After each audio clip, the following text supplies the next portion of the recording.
malay diyene. Şu yolbaşçıları hayran kalay malay diyene. Bir günün içinde men Leyli'yi nereden tapayın, Mecnun'u nereden tapayın.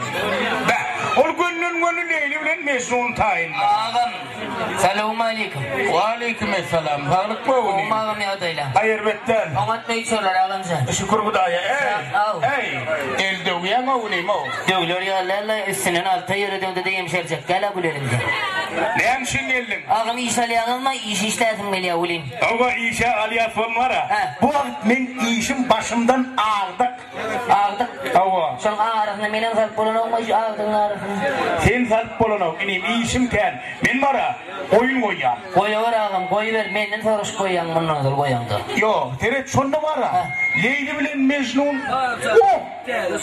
Sen Mecnun onu. Molgana ya men tikko.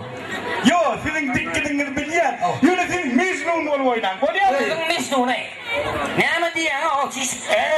Bana arayana uyuyorsun Mecnun. Yo, dursana inim. Men diyen Mecnun'u düşündüğünü, sen Mecnun'un keşfini yerine getirmeli. Bol. Değil mi? Eğer var ha, men senin artikli okuyumun barlak göreyim. Barlak. Et tut bilen mi? Ava. Ay, bisencet bolsa yutursa mı? Yo, oyunu diyen et tut bilen mi? Ay ağam sen oynap dursan yutursun mu gelir mi kadiyan eti? Yok o bildik et tut bilen var mı? Yok, ne mi? Seret ingos var ha, seni ne emeksemken, ne emle vuruluştursamken. Melmi? Ava. Sen bile vurursan ağam. Yo, men bilen ne me? Artist olacak kursan var ha. Demir bilen vuruluşmayla başarmalı, ağaç bilen vuruluşmayla, hem de zaten vuruluşmayla başarmalı o. Yine ayda şu ayda bir ağaç yatır. Ava. Sen son bilen vuruluşun.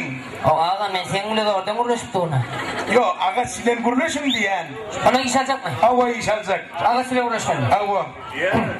Deme mi? Ol ağaç benden olumu geçmeyi. Aydan senin keçi diye. Ol ağaç oğlancık mı kayacak mı? Yüreğe düştün ha, yöğdün yani oğlancık kov. Oğlancık mı? Ava. Hey neyim ağaç? Hey koşan ortamına yatıyordun gidip evimde hep böyle kırıngda arav. Ama yok dil kaytarmasan öldüm burada tip tukay gidip pizza bekten de vururdu be. Ne mi diyor? Gururma çünkü ağzıma vurup yani yakramı vurama. Ayna vurma. Hey dil kaytarma değil arav. Hey dursana kov. Hey tübelimi. Senin berekelde o gorcuk. Selimi. Sen bana. Eğer Mecnun'un keşfini yerine getirmeli. Ben şu aşağıya geç. Eğer ben aktırıyla kıydımı sağırayın. Kayın. Ava. Kayıdan sağlayan mı? Ava şemka. Hani gelin hanveri. Deme. Hakik kıyılmıyor. Ava hakikaten. Yasama değil. Yo. Deme.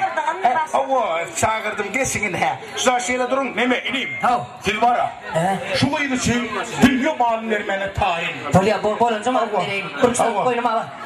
Burkstan koyunum ama. Yok, misal için yani. Dünya malın vermene tayin. Siz var ya.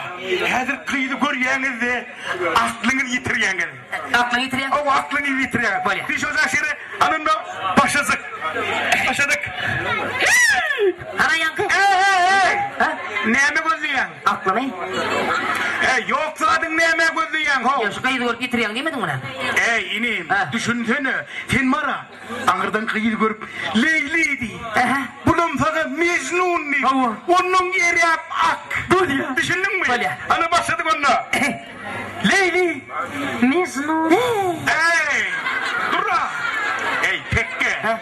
Gönlün onu erek akma ho. Sen borcun ne geli? Aklını çağışır. Aklını çağışır. Çağışmanı bor. Başladık. Leyli. Mecnun. Sen ineyim Alman uğurcuk geley.